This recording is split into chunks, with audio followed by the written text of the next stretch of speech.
Dis, dis, Sophie, tu n'aurais pas vu ma barre? Je la cherche pour soutenir le bureau, là. Tu ne l'aurais pas vue? Elle est sur ta chaise, Adrien. Sur ma chaise? Ah oui, je l'ai trouvée, oui. Ouais. Elle est là-bas. Mais, Sophie, elle a des taches. Des taches? Et alors? Ah oui, elle a des taches. Enfin, moi aussi j'ai des taches, mais... À quoi ça peut te servir qu'il y ait des taches? On va parler des barres de tâches.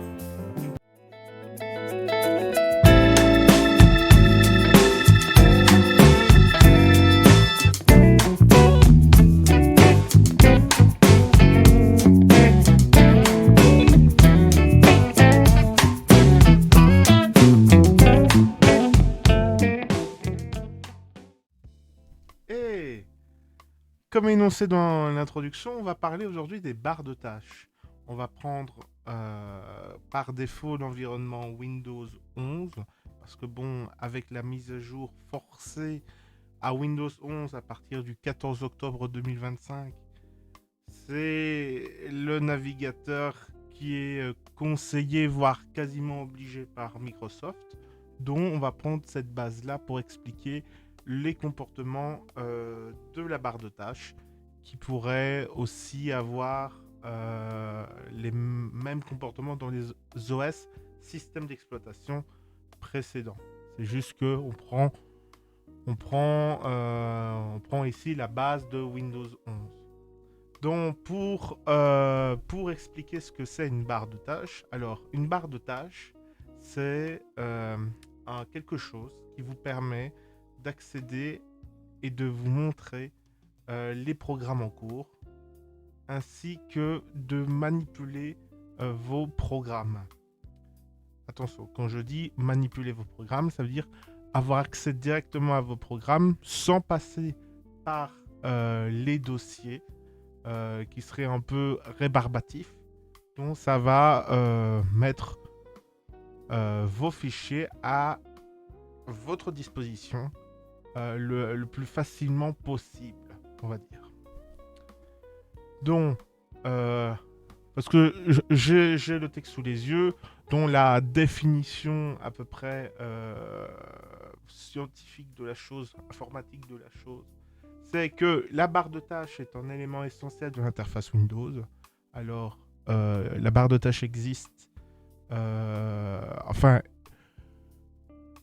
elle existe. D'une certaine façon, elle existe aussi sur Mac et sur Linux, qui sont deux autres systèmes d'exploitation. Mais on va dire que quand on parle de barre de tâches, on pense directement à celle de Microsoft. Donc elle est située en bas de l'écran, ce qui n'est pas forcément vrai, parce qu'on verra qu'on peut la mettre dans tous les côtés, à gauche, à droite, en haut, en bas, ou on peut même la balader à l'intérieur, enfin sur son écran. Elle permet d'accéder rapidement aux outils essentiels, ça c'est vrai, et de visualiser des informations en un coup d'œil. Ça peut être vrai aussi. Elle affiche également les programmes en cours d'exécution et des icônes pour un accès rapide à certaines fonctions du système. Voilà. Ça, c'était la définition, on va dire,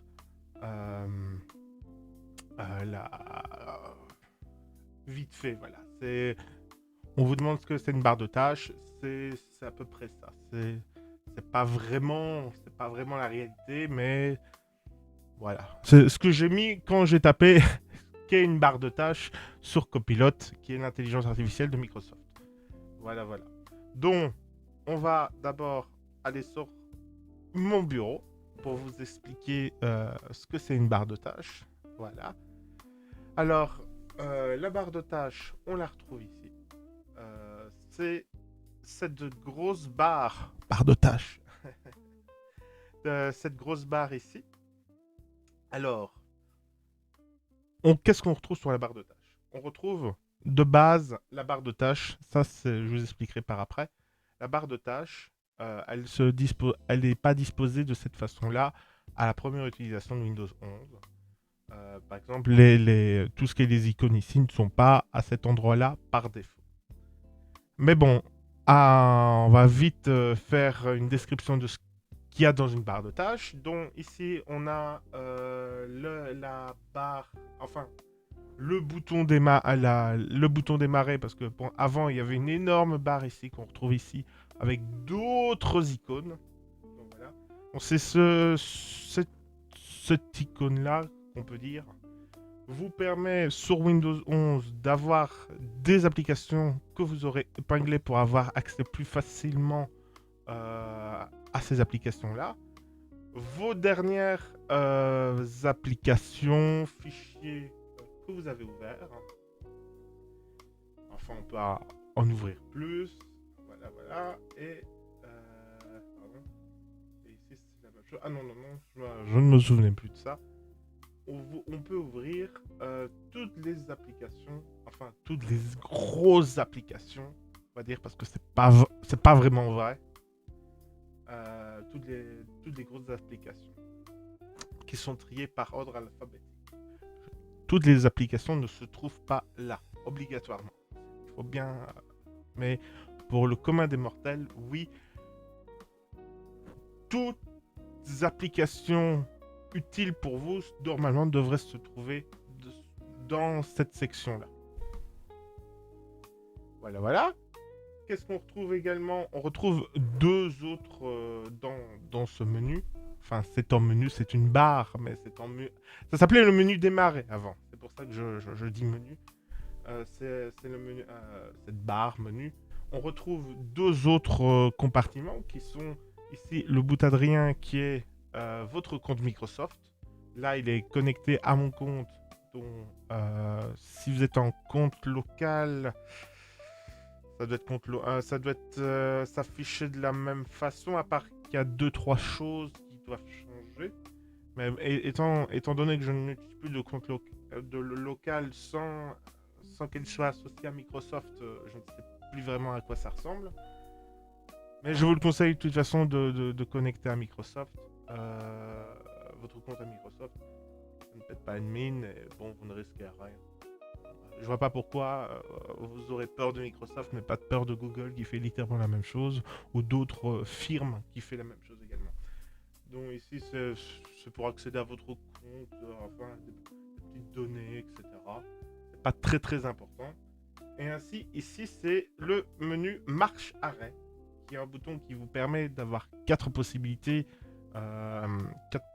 d'action qui sont verrouillées. Alors, verrouiller, qu'est-ce que ça veut dire? Ici, ça va fermer la session. Enfin, ça va pas fermer la session. Ça va fermer, c'est-à-dire, ça va me remettre à la page de connexion. Si vous à la page de connexion quand vous démarrez votre ordinateur. Donc, si vous devez mettre en mot de passe, etc., ou en code PIN, c'est à cet écran-là que vous reviendrez. Donc, il faudra se reconnecter. Mais tous vos programmes continueront à fonctionner. C'est pas en arrêt. C'est juste que vous fermez la session. En fait, vous remettez une sorte de voile qui vous... par exemple, vous allez aux toilettes, voilà, vous voulez pas que quelqu'un... Et vous avez comment dire, des programmes en cours, vous êtes en train de rédiger un fichier texte, vous voulez aller aux toilettes, vous n'allez pas fermer votre ordinateur, vous n'allez pas partir avec votre ordinateur aux toilettes. Donc vous appuyez sur verrouiller, et voilà comme ils disent, comme il est écrit, le PC reste allumé mais ne consomme peu d'énergie, les applications restent ouvertes afin que vous puissiez reprendre là où vous étiez dès que le PC quitte le mode veille. Pardon. Donc ça revient au menu code PIN mot de passe, vous tapez... Enfin, vous cliquez dessus et vous aurez juste, pour vous reconnecter, à taper votre mot de passe. Voilà, je tourne en boucle sur cette chose, mais j'essaie d'expliquer parce que il existait, je crois, sur Windows 10, parce que ça fait un moment que je ne suis plus allé sur Windows 10, qui était fermer la session. Je crois, qui permettait de fermer directement tous les documents, enfin tous les programmes en cours sur la session, mais qui ne fermait pas l'ordinateur en tant que tel. On parle de Windows 11, donc c'est pas important de parler de ça maintenant. Donc mode veille, c'est vous mettez ordinateur en mode veille, c'est-à-dire que votre ordinateur va pas fermer complètement tous vos programmes. Il y a des programmes qui seront fermés parce qu'ils consomment assez de ressources, dont des fois l'ordinateur va obliger ces programmes à se fermer. Ça consommera, et l'électricité sera toujours consommée, un petit peu, on va dire. Et attention que votre mémoire RAM, dans la votre mémoire temporaire, on va dire, ne sera pas vidée. Donc, il faut faire attention à ça. Arrêter, c'est arrêter complètement l'ordinateur. J'ai pas besoin d'expliquer ça. Et redémarrer, c'est par exemple, vous avez une mise à jour. Voilà, ça ferme toutes les applications et ça, à la place d'éteindre votre PC et de rallumer sur le bouton, bah, ça redémarre automatiquement votre ordinateur. Bon, ça c'est le menu démarrer de Windows 11. Vous avez une barre pour taper plus vite. Cette barre-là, on la retrouve ici, dont vous pouvez taper ce que vous voulez, des programmes existants, des recherches, par exemple des recherches sur Bing directement. Et par exemple, pour la calculatrice, quand vous voulez taper un programme, ça vous met un choix d'actions possibles avec cette application. La désinstaller, partager l'application, évaluer, qui ne sert pas à grand chose, on va être clair sur ça. Les paramètres de l'application, épingler l'application à la place qu'elle soit mise là-dedans. Enfin, elle sera toujours là-dedans, mais vous pouvez faire en sorte qu'elle soit affichée sur le restant de la barre ici. Désépingler de l'écran de démarrage et ouvrir l'application. Voilà. On retrouve aussi toujours les connexions au compte, les paramètres de recherche, les paramètres comment sont classés les programmes là. Voilà, on va dire que c'est pas très important pour le commun des mortels. Ensuite, on retrouve un bouton qui peut ne pas être vraiment utile pour vous. En fait, c'est ça que je ne sais pas si ça va se voir dans la vidéo. Ah oui, je pense que ça se voit. Donc, en fait, quand vous appuyez sur ceci, ça va vous permettre d'avoir plusieurs bureaux, d'ouvrir plusieurs bureaux. Alors, à quoi ça sert pour le commun des mortels? Absolument rien. Donc, je ne sais pas si je vais l'expliquer. En fait, ça pourrait vous... ça pourrait vous permettre, je veux dire, pour le commun des mortels, ça pourrait vous permettre d'ouvrir un autre bureau avec sans que d'autres personnes voient les programmes auxquels vous avez déjà lancé. Par exemple, vous ouvrez un nouveau bureau ici. Voilà, on va sur bureau 2.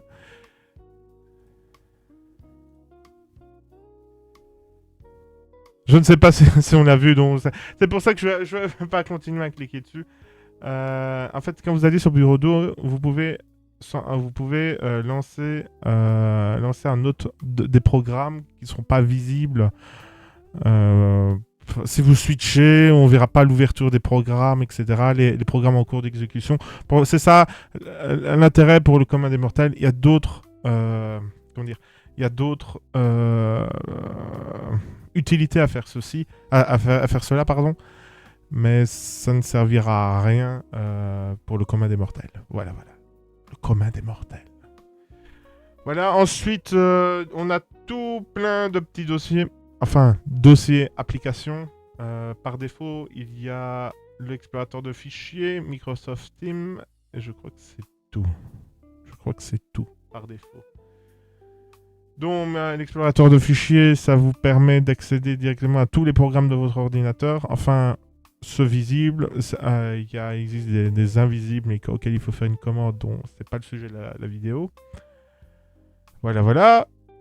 Donc, on va pas expliquer ce que c'est l'explorateur de fichiers. Microsoft Teams pour faire vos conférences.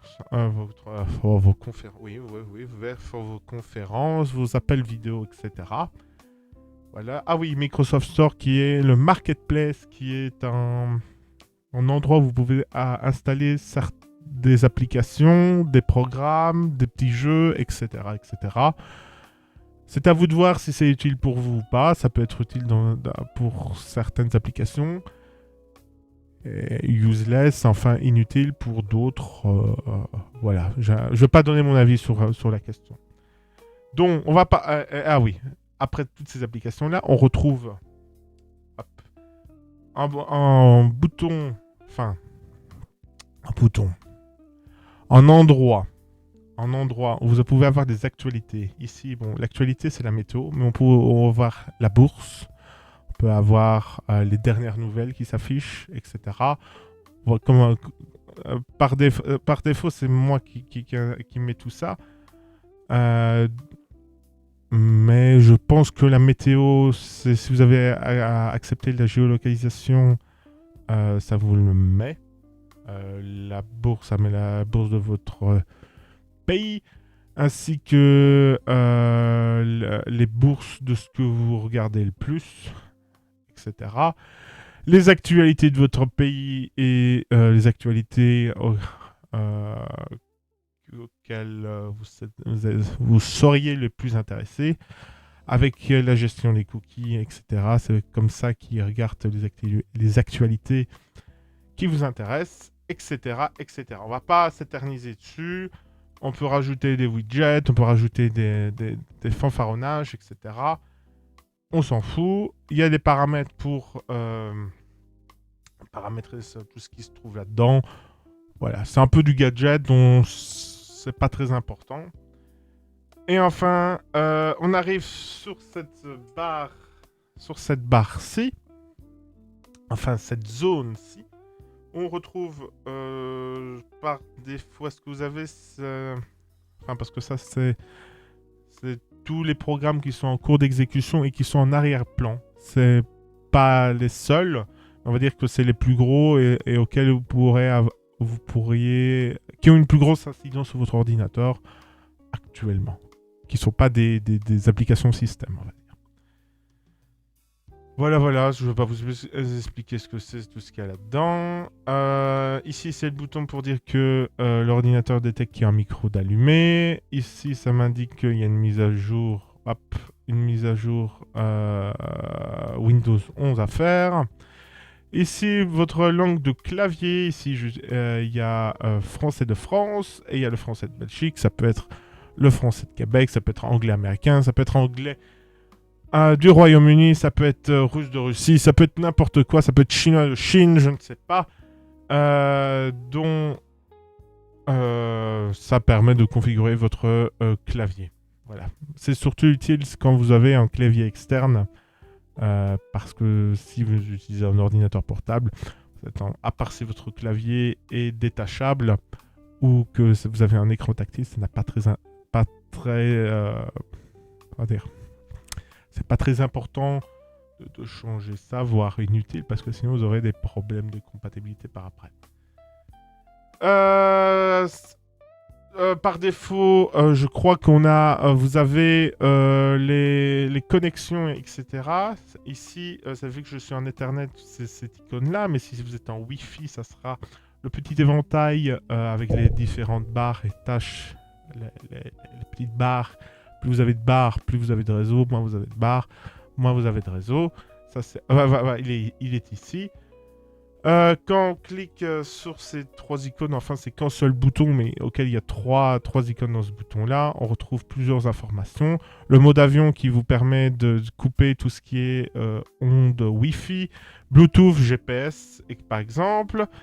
De projeter, si vous avez un deuxième écran, un projecteur. L'accessibilité pour changer les contrastes, les loops, etc. Enfin, zoomer sur une zone de l'ordinateur. La netteté de l'écran, etc. etc. La gestion de Bluetooth, ça dépendra que si vous avez une puce Bluetooth. Voilà. Et les communicateurs de batterie, c'est surtout utile pour les ordinateurs portables parce que une tour, c'est complètement inutile. Voilà, on peut gérer la luminosité, le niveau du volume, ainsi que les sorties audio, le son spatial, si vous avez un casque ou des enceintes, la gestion, le mélangeur de volume qui est la gestion du volume par programme, et ainsi d'autres paramètres de volume. la gestion de la batterie. Ça, c'est utile pour un ordinateur portable, donc je ne vais pas l'expliquer là. Modifier, si vous voulez d'autres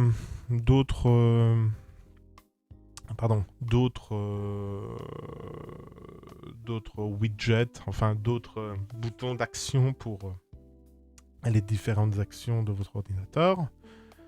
Et tous les paramètres pour accéder directement au panneau de contrôle. Ainsi la date, les notifications, etc. Le calendrier, le mode concentration, etc. etc. Donc, comment maintenant on va gérer comment gérer cette barre de tâches. Donc, comme je vous l'ai dit, cette barre de tâches, elle permet une autre chose qu'on peut accéder autrement, mais auquel souvent, par exemple, si j'appuie là, je ne pourrais pas avoir un accès aussi facile que si j'appuie là, par exemple. Parce que vous voyez, clic droit ici et clic droit là, je n'obtiens pas la même chose. Donc, quand vous obtenez, faites un clic droit sur la barre des tâches, vous obtenez ce petit menu déroulant avec gestionnaire de tâches et paramètres de la barre des tâches. Donc, on va d'abord aller sur gestionnaire des tâches, qui est arrivé sur mon deuxième écran, mais qui est là, qui permet d'avoir en temps réel vos programmes en train de tourner sur votre ordinateur, les informations de votre ordinateur, qui vous indique si votre processeur est utilisé à un certain pourcentage, votre mémoire, votre RAM, votre stockage et votre réseau, etc. On a d'autres informations. Ici, c'est des informations plus visuelles. L'historique des applications, combien de temps ça a été tourné chaque application. Ici, qui est très important, je reviendrai par là-dessus peut-être dans une autre vidéo, qui est les applications qui vont arriver sur le menu démarrer, qui vont s'allumer pendant que l'ordinateur va démarrer, pardon. Pardon, donc je boive un coup. L'utilisation de votre ordinateur avec les différents comptes qui sont en train d'utiliser votre ordinateur. Ici, je suis le seul à utiliser mon ordinateur, dont il n'y a qu'une personne qui utilise l'ordinateur, dont on n'a que les informations que pour cette seule personne. Mais par exemple, si vous avez deux comptes, dont un qui n'a pas fermé sa session, on verra par exemple une autre personne ici, je sais pas, Sophie, avec son niveau de processeur qu'elle consomme, son niveau de mémoire qu'elle consomme, disque et réseau. Ici, c'est la gestion des registres qui est... pas les registres, mais les détails des programmes. Pas expliquer ça serait... c'est pas le but de la vidéo. Et les services, c'est pas le but de la vidéo. On va pas expliquer ceci. Donc, quand vous devez fermer un programme et que vous n'arrivez pas à le fermer de façon normale, voilà, je me suis trompé. C'est gestionnaire de tâches qu'il faudra ouvrir. On peut le faire autrement. Hein. Il suffit d'appuyer sur votre ordinateur Alt, CTRL, CTRL, la touche CTRL, Alt et la touche Del qui est Delete. Et ensuite, gestionnaire des tâches. Voilà. Enfin, gestionnaire des tâches, c'est quand vous faites CTRL CTRL plus la touche Alt plus la touche Del, vous obtenez un écran à lequel il y aura un bouton gestionnaire de tâches et vous appuyez sur gestionnaire de tâches. C'est utile de faire ça, par exemple, quand vous êtes dans un programme et que vous n'avez pas accès à votre barre des tâches. Mais vous pouvez seulement... excusez-moi. Vous pouvez appuyer seulement sur la barre des tâches et ensuite gestionnaire des tâches. Donc, je répète, clic droit sur la barre des tâches, gestionnaire des tâches. Voilà. Donc, dans ce menu démarrer, on voudrait changer le comportement de la barre des tâches. Donc, on fait clic droit sur la barre des tâches, paramètres de la barre des tâches. Donc, ça, c'est une façon de le faire. On peut faire autrement, je vais couper, on peut faire appuyer sur l'endroit recherché et appuyer sur et taper barre des tâches. Enfin, là, il le propose déjà de base. Donc, vous pouvez mettre la phrase jusqu'au bout, hein, barre des tâches, mais paramètres de la barre des tâches qui revient à la même chose. Hein, c'est exactement la même chose. Hein, voilà. Donc voilà, c'est deux façons de le faire.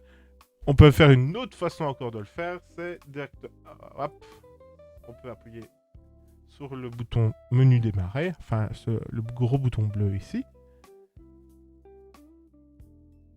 Tous ou enfin paramètres. Voilà. En fait, soit vous appuyez sur paramètres ou vous appuyez sur tous et vous recherchez paramètres dans la sélection. Paramètres qui est dans PPP. Voilà. Quand vous arrivez ici, vous appuyez, vous faites la même chose, barre des tâches et paramètres de la barre des tâches et vous serez à la même fenêtre. Voilà. Mais faites comme ceci, barre des tâches, vous cliquez sur la barre de tâches, paramètres de la barre des tâches avec un clic droit et vous obtenez cette fenêtre-là. Peut-être pas les mêmes informations que j'ai devant les yeux. Et voilà. Peut-être quelque chose qui change. Donc, comme je vous l'ai dit il y a 5-10 minutes, donc, par défaut, votre barre des tâches, elle ne ressemble pas à ceci. Elle n'est pas disposée de cette façon-ci. Le bouton, il est au milieu. Donc, vous appuyez sur comportement de la barre des tâches. Voilà, je le refais. Hop. Par défaut, vous arrivez sur cette fenêtre-ci. Comportement de la barre des tâches et alignement de la barre des tâches. Par défaut, il est comme ça. Voilà. Vous aimez pas. Moi, j'ai toujours connu le bouton bleu à gauche, donc j'ai voulu rester à gauche. Donc, vous avez le choix entre le laisser à gauche ou le remettre au milieu. C'est à vous de voir. Pour moi, c'est à gauche. Donc, ce que vous pouvez faire aussi, c'est masquer la barre des tâches. Par exemple, voilà. J'appuie sur masquer la barre des tâches. Elle a disparu. Elle n'est pas complètement disparue. Hein. Vous descendez votre souris et hop, elle est revenue. Il y a ceux qui aiment, il y a ceux qui n'aiment pas. Moi, j'aime pas. Donc, je préfère qu'elle reste là non-stop. Donc, cette option est décochée. Ensuite, on a affiché les badges sur les applications de la barre des tâches.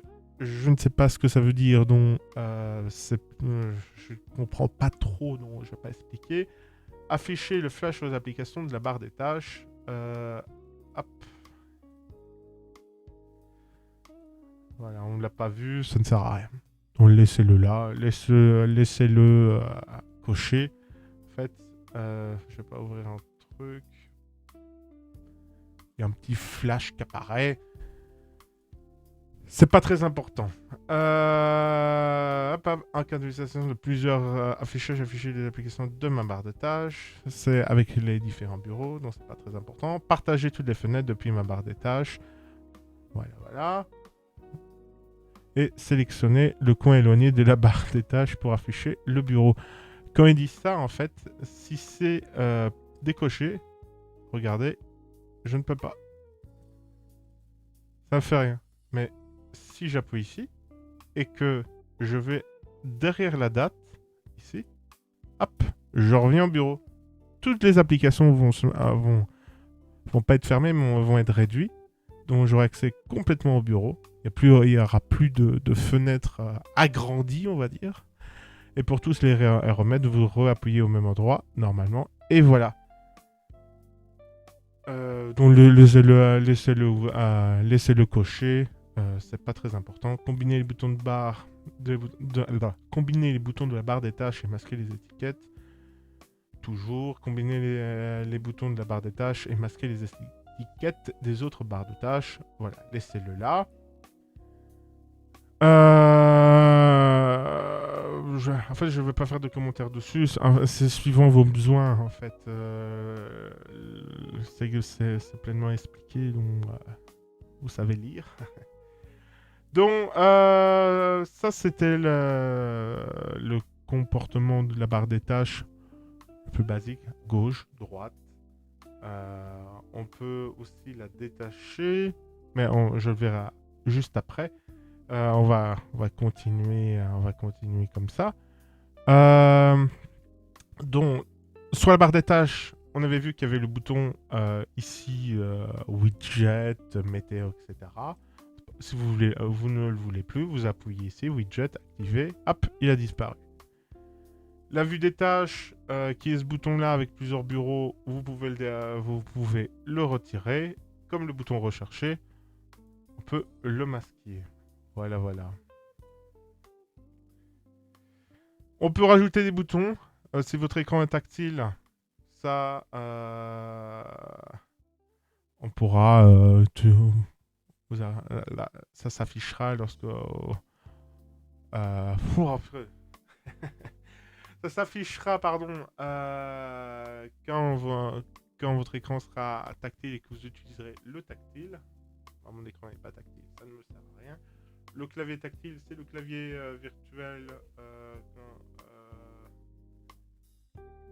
C'est quand vous n'avez pas de clavier, il y a, comment dire, par défaut, ça va s'afficher. Vous aurez une petite icône qui vous permettra d'afficher un clavier virtuel qui est sur clavier-ci. Enfin, clavier visuel, pas virtuel, auquel vous pourrez avoir un clavier comme ceci. C'est très utile si vous n'avez pas accès à votre clavier, qu'il est bloqué, qu'il est cassé. Et le pavé tactile virtuel, c'est la même chose pour la souris. On peut avoir d'autres icônes qui sont suivant vos applications, donc c'est pas très important. La gestion de la date et l'heure, mais là on s'écarte un peu de la barre des tâches. Je me suis trop éloigné. Hop, je sais plus écrire. Wow. Hop, on retourne là. Et les notifications, si vous voulez de l'aide pour avoir plus d'informations avec la documentation de Microsoft, vous appuyez ici, etc., etc. Donc, on revient ici. Hop. Ah oui. Hop.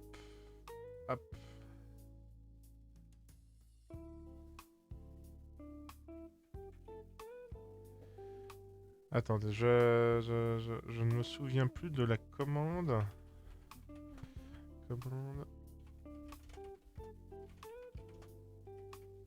Hop.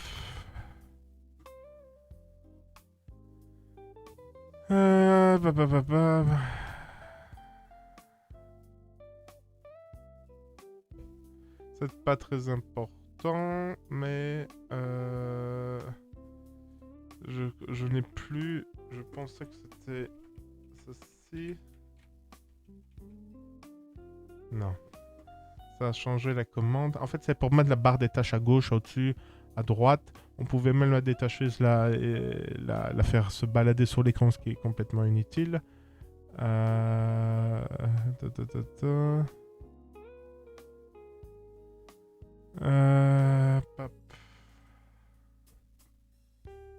Je vous montre vite. Comportement de la barre des tâches.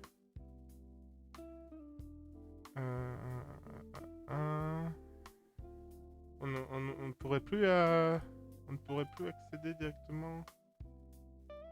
On ne pourrait plus la déplacer. Apparemment si encore.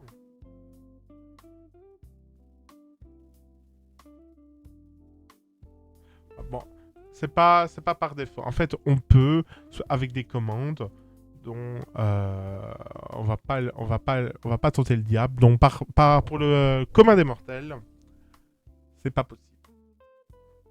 C'est pas possible. C'est pas été conçu comme enfin, ce n'est plus possible avec Windows 11. C'était possible avec les anciens OS. Donc, ce que je veux dire, ce n'est plus possible facilement, sans entrer des lignes de code, sans taper du texte pour qu'on puisse déplacer la barre de tâches. Donc on va partir de ce postulat-là. Voilà, c'était certes un peu long et un peu cafouillu comme explication pour la barre des tâches. J'espère que ça vous a aidé pour l'explication des barres de tâches.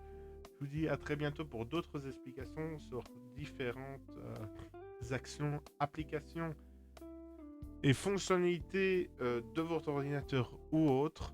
C'était Facile à Tech. Je m'appelle Adrien. Je vous dis à très bientôt. Salut à tous.